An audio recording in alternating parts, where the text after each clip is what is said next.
Donc on se retrouve pour la troisième partie de ce tutoriel. Donc ici on va travailler les matériaux et l'éclairage de la scène.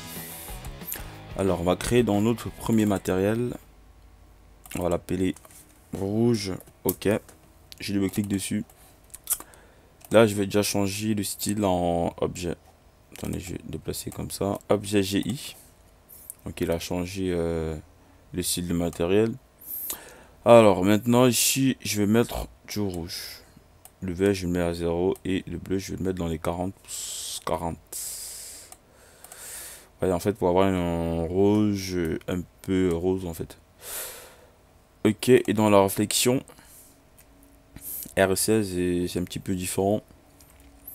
Donc là on a déjà, dans la réflexion on a déjà une spécularité par défaut.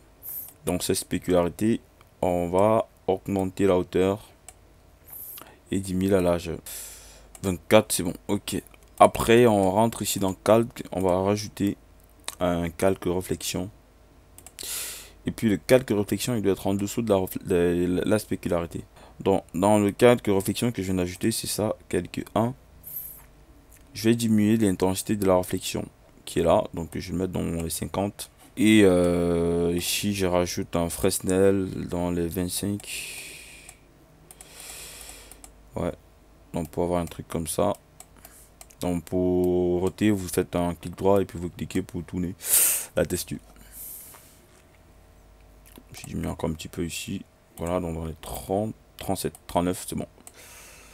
Donc là, en fait, dans la réflexion, on a déjà utilisé la spécularité.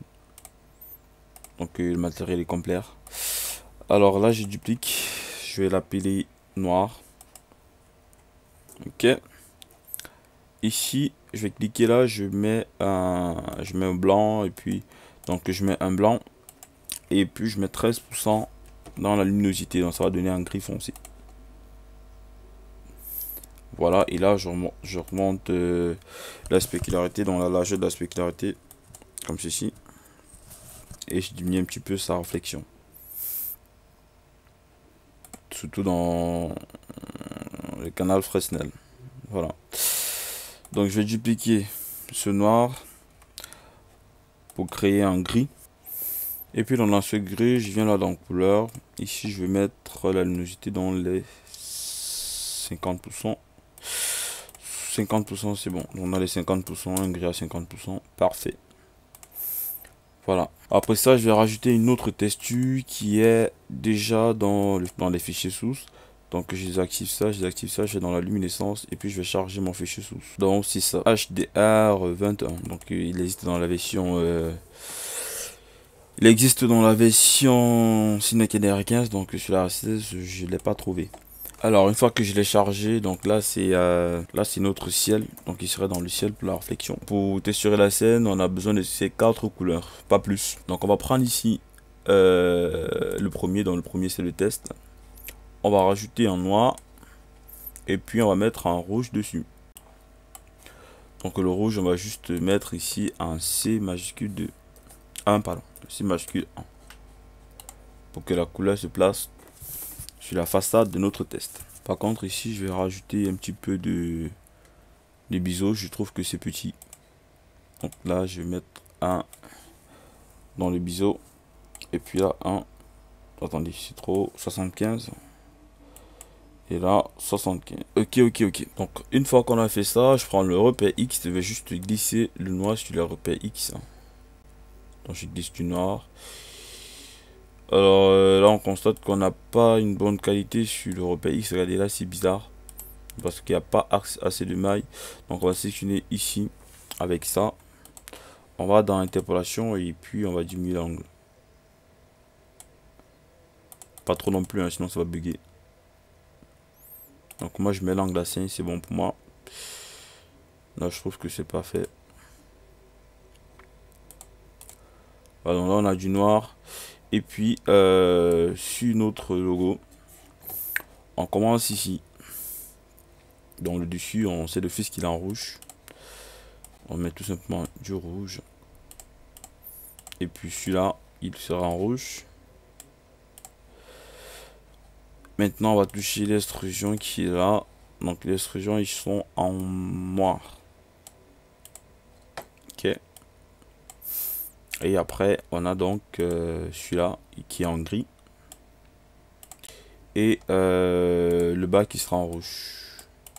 Voilà. Donc là on a déjà la scène du BR Gaming. Donc maintenant pour l'éclairage, on va donc utiliser notre dernier texture, donc en mettant ici un ciel. Et on glisse le ciel sur ce ciel. Enfin la texture ciel sur ce ciel. Et donc en fait c'est pour nous créer cet environnement. Que vous voyez là. Donc là c'est pixelisé, donc on clique sur le ciel. Là dans l'édition, ici on fait pas de mise à l'échelle. On peut voir la qualité d'origine de l'image. Donc en fait cet environnement doit éclairer la scène quand on va activer l'illumination globale. Donc je viens là, j'active l'illumination globale que vous trouvez quelque part là. Et simulation globale dans échantillon on met basse. Et là dans cache d'irradiance on met cache. On met basse pardon. Et quand vous avez fait ça, si on fait un rendu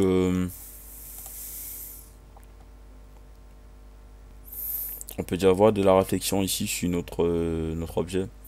Voilà, c'est une réflexion assez réaliste parce qu'en fait c'est une image réelle qui est derrière, enfin c'est une image réelle qu'on a dans l'environnement. Alors, mais sauf que c'est pixelisé, je sais. Donc ce ciel, on va faire un clic droit dessus, rendu, et ici dans propriété, on va désactiver la visibilité à la caméra. Maintenant, je vais réactiver l'occlusion ambiante pour créer des ombres.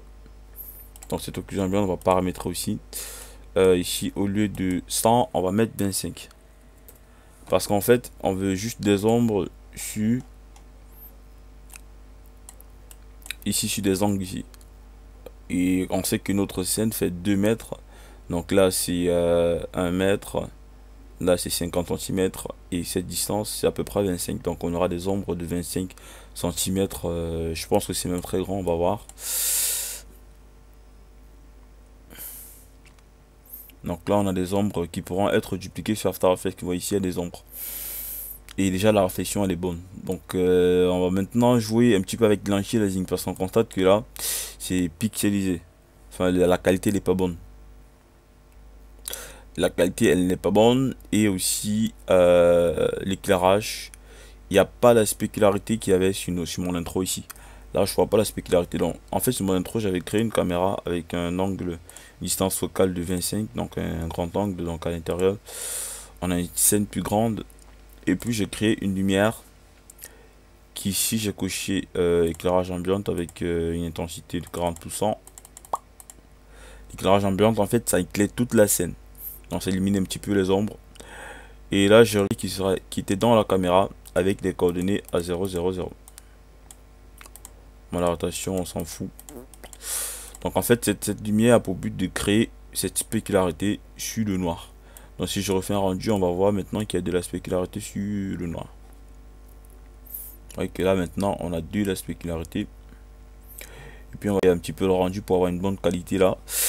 Donc moi perso j'aime pas trop le rendu anti-aliasing. Donc j'aime utiliser le rendu physique parce qu'il est plus réaliste. Et là je vais mettre moyen. La subdivision de l'occlusion ambiante j'ai mis 4, donc par défaut chez moi c'est 4, chez vous vous mettez 4. Les ombres j'ai pas utilisé sur les lumières, donc je m'en fous. Et là maintenant si je refais une petite review on va voir que c'est plus propre. Et que là maintenant on a une bonne qualité, mais sauf que le rendu il est un peu long. La mauvaise réflexion du rouge qui était ici a totalement disparu. On a un truc maintenant qui est vraiment réaliste. Donc voilà. Bon mais moi j'ai utilisé un anti-aliasing en mode animation. Donc c'est un petit peu flou, donc c'est propre mais c'est flou, c'est pas net. Donc ici dans anti-aliasing, mon mode par défaut c'est animation, donc je vais mettre en image fixe. Chez vous c'est image fixe. Donc si je fais un rendu maintenant il sera plus propre. Il sera plus net en fait. On peut voir que là maintenant il n'y a plus du flou. Là maintenant on a un truc plus net.